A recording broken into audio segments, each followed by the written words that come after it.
Hello, dear friends. Welcome to Touchpoint Ministry. I'm Bethel, and this is episode 15 in our series Thoughts on Grace.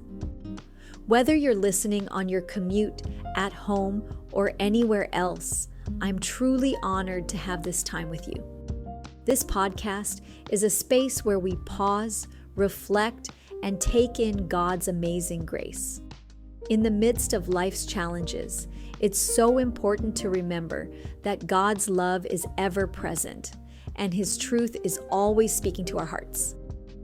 My prayer for you today is that as we dive into God's Word together, you experience peace, encouragement, and a deeper awareness of His presence in your life. Thank you for being a part of this journey with me. Let's take a moment to prepare our hearts for today's message. Today, we reflect on Genesis 12:10-20, where Abram, despite being chosen by God, makes a fear-driven decision that jeopardizes his faith and his family. A severe famine strikes the land of Canaan, and instead of trusting in God's provision, Abram takes matters into his own hands, choosing to go down to Egypt for refuge. There, fear consumes him. He believes the Egyptians will kill him to take Sarai, so he convinces her to say she is his sister. In this moment, we see something familiar: human weakness in the face of crisis. How often do we act first, then seek God later?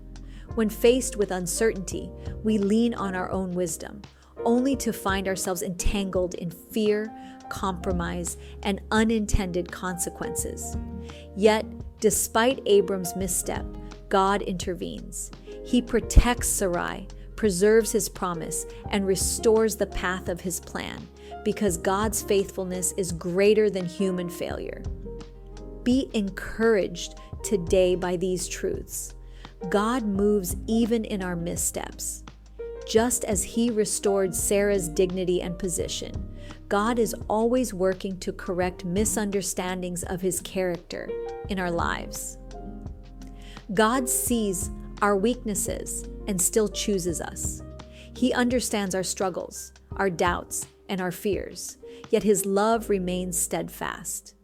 When it is God's plan, He works hard to make it happen. We are not the ones holding our future together. He is. Maybe today you find yourself in a crisis, making decisions out of fear rather than faith. Remember this: even in the ugliest form of our faith, God is ready to welcome us back into His arms. You don't have to carry the weight of fixing everything. God is already at work, restoring, protecting, and leading you forward. Thank you for joining me today on Touchpoint Ministry. May you walk in the assurance that God's faithfulness is unwavering, even when your faith is weak. Until next time, stay anchored in His grace. Be blessed.